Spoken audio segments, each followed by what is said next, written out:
Ele tá vivo? Ele não está? Não? Oh, que bom. Bom. Ah, obrigado. Esta é Cynthia Sitibaka, de 63 anos, uma avó e esposa outrora amada que assustadoramente escondia um segredo sombrio. Quando Cynthia sofreu um derrame, sua filha Laura concordou em deixá-la ficar na casa de hóspedes enquanto se recuperava, permitindo que ela vivesse confortavelmente perto da família. Mas conforto está longe do que Cynthia experimentou, pois dentro da casa luxuosa e cara na Califórnia, vivia uma família problemática e infeliz. Meu irmão me dizia que ela não aprovava a maneira como ele disciplinava as crianças. Por outro lado, meu irmão não aprovava a maneira como ela disciplinava seus filhos. Embora externamente fosse conhecido como um cara agradável e amigável, o marido de Laura, Joward, era secretamente um pai severo e agressivo. No que ele simplesmente chamava de amor duro, ele abusava verbal e fisicamente de sua família, além de quebrar os brinquedos de seus filhos quando eles se comportavam mal. Minha tia Cindy ficava no pátio dos fundos fumando porque não era permitido fumar dentro de casa. E ele estaria lá fora regando e ele dizia: onde vejo fumaça, vejo fogo, tenho que apagar o fogo. E ele molhava minha tia com a mangueira. Ele fez isso com meu primo também. Com Laura, sua esposa. Em um momento de fúria, ele até jogou fora as cinzas do falecido marido de Cynthia. Mas apesar de tudo isso, a família tolerava as ações de Joward, até que um dia, tudo tomou um rumo horrível para o pior. Cynthia havia comprado um revólver em uma loja de munições local. Tudo o que ela precisava agora era o gatilho, e não demoraria muito para que um aparecesse. No seu 602º aniversário, antes de sair para o concurso de soletração de sua neta, Joward disse algo que a encheu de raiva. Você não pode ir assim, porque parece que você está desleixada com isso. Apenas alguns minutos depois, 5 tiros foram ouvidos ecoando pelo bairro. Depois mais 5, e mais 5 novamente. O corpo de Joward foi encontrado mais tarde estirado no chão da cozinha, coberto da cabeça aos pés, com 12 buracos de bala. Enquanto isso, Cynthia havia viajado para um Denny's próximo para pedir café da manhã e depois foi casualmente comemorar seu aniversário em um cassino, completamente indiferente ao ato horrível que acabara de cometer. Mas devido ao seu passado amargo com Joward, não demorou muito para que a polícia considerasse Cynthia como uma suspeita principal. E eles a prenderam em uma cafeteria apenas algumas horas após o assassinato. Mas quem suspeitaria que uma doce avó acabara de matar o marido de sua própria filha? Cynthia sabia que, sob custódia, tudo o que ela precisaria fazer era inventar algumas mentiras, encenar um pouco, e por todos os relatos, ela seria libertada. Bem, infelizmente, o marido da Laura faleceu. Vamos te fazer algumas perguntas. Porque estamos tentando descobrir o que aconteceu hoje, certo? Tudo bem. Provavelmente percebendo que não ganharia nenhum prêmio, não demoraria muito para que ela abandonasse o ato e suas lágrimas se transformassem em desdém. O que você achava dele? Ok, por que você diz isso? Esse é o grande sinal de negativo. Você não gostava dele. Eventualmente, Cynthia lembrou-se de como falar e contou aos detetives sobre o abuso que sua família havia sofrido por causa de Joward. Relembrando as vezes em que ele borrifava água na família, atacava verbalmente os filhos e, até, estrangulava a esposa. Então, enquanto os detetives agora sabiam que Cynthia não era a maior fã de Joward, eles não esperavam o que aconteceria a seguir. Alguém tentou impedi-lo? Parece que alguém teve que impedi-lo, ou... Eu fiz. Ok. Eu fiz. Ok. Eu fui. Culpada.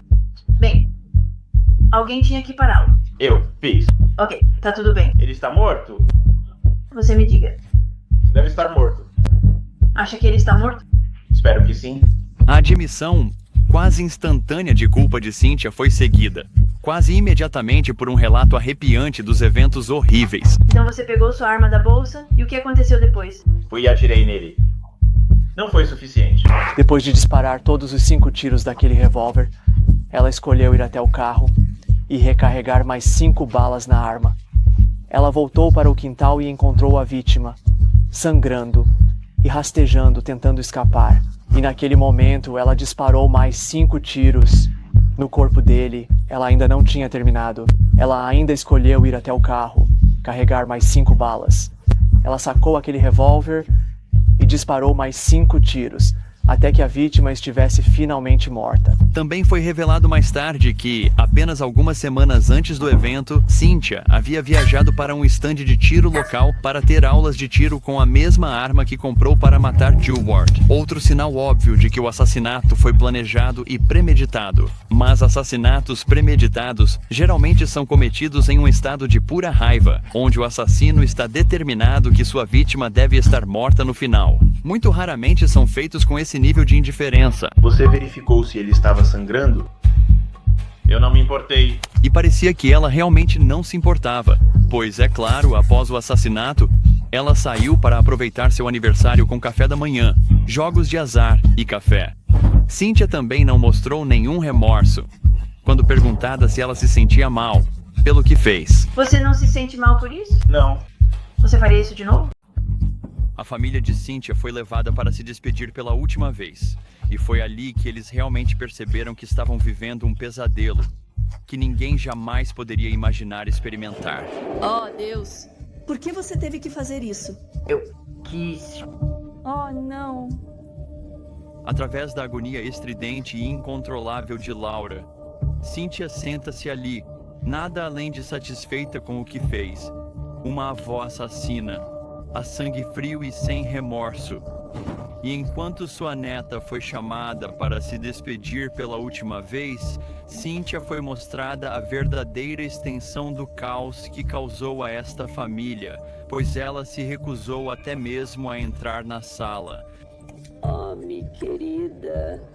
Não, um pouco. Venha. Me dar um beijo. Não, você matou meu pai. Essa noção de Cynthia ser essa avó assassina a sangue frio foi ainda mais reforçada pela resposta que ela deu quando o detetive a aconselhou a rezar para uma força superior, para que fosse bem tratada pelo sistema de justiça. Para quem quer que você reze, certifique-se de que você Eu não rezo a ninguém. invoque força super. Eu rezei. Hoje. Ok. Primeira vez que rezei. Para o que você rezou?